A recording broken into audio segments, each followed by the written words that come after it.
Wapendwa familia ya Mungu, tumekuja tena kwenye hija ya mwaka huu, mwaka wa Jubilei, ambapo kama tulivyokwisha tumefundishwa juu ya matumaini. Tumeleta maombi yetu kwa Mama Bikira Maria. Tumekuja kutoa shukurani kwa yale ambayo ametujalia kupitia maombezi yake. Tumshukuru Mwenyezi Mungu kwa kuwa na kituo hiki katika jimbo letu la Bukoba.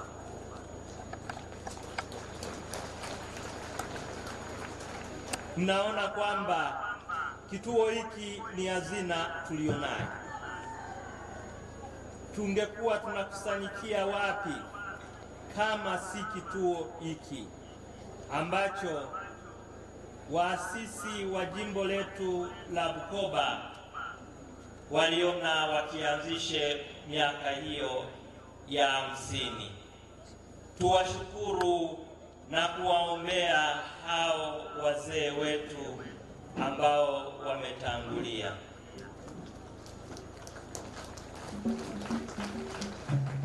Wapendwa familia ya Mungu, tunaendelea kumshukuru Mungu kwa yote ambayo ametujalia. Tumefika hapa kuleta magonjwa yetu. Tumefika hapa kuleta wagonjwa wetu.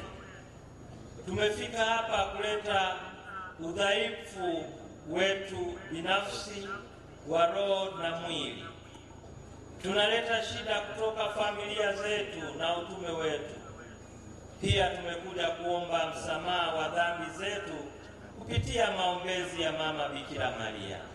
Mama Bikira Maria, utuombee kwa yale yote ambayo tumeshindwa kuyatimiza, na wewe kwa kuwa ni mama wa matumaini, utupatie matumaini ya kwenda mbele. Wapendwa katika Kristo, kama tulivyosikia katika Injili ya leo, familia ya Nazareti, Bwana wetu Yesu Kristo, Mama Bikira Maria na Mtakatifu Yosefu walikuwa na mazoea ya kufanya hija kwenye hekalu la Yerusalemu. Wapendwa mahujaji, ninawashukuru kwa kuja kwenye hija tena. Mmefanya vizuri kuja kwenye kituo hiki cha Rudi ya Mgana. Mmekuja ili muweze kuneemeka kiroho na kimwili na kuendelea kuimarisha mahusiano yenu na Mungu. Hiyo ndiyo maana ya hija. Kama tulivyosikia, Bwana wetu Yesu Kristo na wazazi wake walienda Yerusalemu, lakini Bwana wetu Yesu Kristo alibaki ndani ya hekalu akitafakari mambo makuu ya imani na wazee wa Yerusalemu. Ingawa mama yake Bikira Maria alimlalamikia kwa sababu alibaki nyuma, lakini Bwana wetu Yesu Kristo kwa kuwa ni Mungu anatufundisha kuwa tunapokuja kwenye hija inabidi tubaki kwenye lengo la sala, sio kuanza kutafuta vyakula au vinywaji, kufanya maongezi au kuanza mahangaiko ambayo hayaelekei nia moja ya kuja hapa. Abo mkiaya bagamba kuramya bikungu okashaga omugole. Hadithi inasema hivi: kuna watoto wengi walienda kwenye sherehe ya ndoa.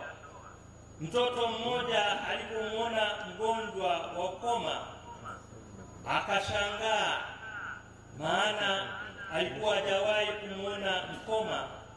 Akabaki akicheza naye siku nzima, na watoto wengine wakaenda kumwona bwana na bibi harusi na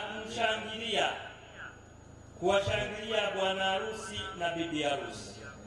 Watoto waliporudi wakamkuta bado anacheza na yule mgonjwa wa ukoma.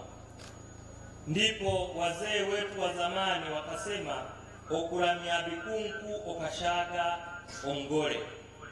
Sasa ndugu zangu, tunapokuja hapa, nimeangalia baadhi yetu, unaona mbaramya bikunku kushaga ongole. Tumekuja kwenye kituo cha Mama Bikira Maria Ija, sio kwenda kutafuta vyakula, kwenda kutafuta nini. Tunavihitaji hivyo vitu, lakini vipatie muda wake, na muda huu utumie kwa kuwa karibu na Mama Bikira Maria na kusikiliza yote ambayo yanafundishwa. Nipende kuwashukuru walio wengi, naona mnafanya hivyo, lakini wachache ndio mbaramya bikunku mbashaga kiraki kuramya ongole mama yetu Bikira Maria. Wapendwa, tumesikia wazazi wa Bwana wetu Yesu Kristo wanakwenda naye, lakini anabaki nyuma, na wazazi wanakuwa na wasiwasi. Kwa nini amebaki nyuma? Na wanarudi kumtafuta. Ndugu zangu, hayo yanaonyesha familia ya Nazareti ilikuwa na malezi kweli kweli, ilikuwa inafuatilia mwenendo wa Bwana wetu Yesu Kristo mtoto wao. Sasa ndugu zangu, nyie wengi mnatoka katika familia. Mama Bikira Maria na Mtakatifu Yosefu wanatufuatia mfano mzuri wa kufuatilia watoto wao au mtoto wao, na nyie ninawaomba muendelee kuiga hawa wazazi wetu wa Nazareti, kufuatilia malezi na makuzi ya watoto wenu, marafiki anaokwenda naye. Kama mna mtoto mmoja au watoto wenu, kufuatilia marafiki, kufuatilia sehemu anazotembelea, kuona maendeleo ya mtoto kama yuko shuleni. Lakini kwa bahati mbaya, siku hizi baadhi ya wazazi wamewaachia watoto wale walezi wanaokuwa nao.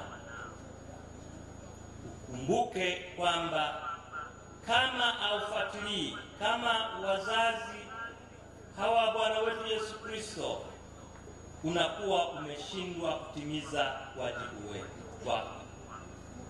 Wapendwa wazazi, timizeni wajibu wenu kwa kufuatilia kwa makini na kuulizia, kama ulivyosikia Mama Bikira Maria anamuulizia Bwana wetu Yesu Kristo, imekuwaje ukabaki nyuma, unatutesa?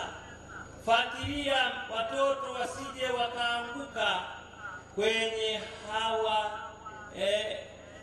wauni, au wakaangukia kwenye madawa ya kulevya. Ukifanya hivyo, utakuwa unatimiza wajibu wako na unaiga fadhila za wazazi wa Nazareti. Wapendwa waamini, tumesikia Bwana wetu Yesu Kristo alipopotea, wazazi wake walimkuta hekaluni. Ndugu zangu, inawezekana na sisi watu wazima tukapotea, lakini unapotelea wapi? au wanapokutafuta. Kama kuna mgeni amekuja pale nyumbani, wanakukuta wapi?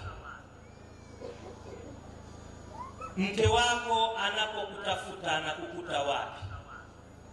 Mume wako anapokutafuta anakukuta wapi? Kwenye vyama vya kusaidiana au anakukuta kule kusikojulikana? Wewe baba, mke wako anapokutafuta anakukuta wapi? Bwana wetu Yesu Kristo alikutwa kanisani. Sasa wewe unapotafutwa unakutwa wapi? Je, mali zako, fedha zako zinapotelea wapi? Ndugu zangu, tunaposikia injili hii tutafakari kila mmoja. Je, mimi linalonifanya nipotee ni nini? Nipotee kwa watu? Wengine wanapotelea vilabuni, wengine sijui wanapotelea kwenye nyumba ndogo. Ndugu zangu, tafakarini tunapotoka hapa, na muombe Mama Bikira Maria akusaidie. Tunaambiwa Bwana wetu Yesu Kristo aliporudi nyumbani baada ya hija aliwatii wazazi wake. Yeye licha ya kuwa alikuwa Mungu aliendelea kutii wazazi wake. Wapendwa, tupo hapa wenye usomi na mangamuzi mbalimbali, mapadre, watawa, walimu, watu wanaotoka katika taasisi mbalimbali. Tukumbuke kuwatii wale wakubwa wetu. Bwana wetu Yesu Kristo, kama tunavyoambiwa, alikuwa Mungu, lakini hakuona ni kitu cha kung'ang'ania, kama tunavyosoma kutoka barua ya Mtume Paulo kwa Wafilipi sura ya 2 aya ya 1 mpaka ya 11. Hakuona kwamba ni kitu cha kung'ang'ania, bali alitii na akatii mpaka kufa.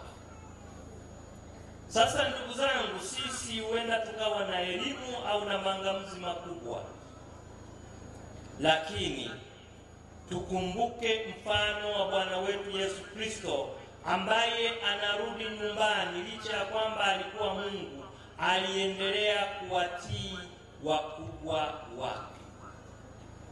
Na sisi tunao wajibu wa kuwatii wakubwa wetu, viongozi wetu.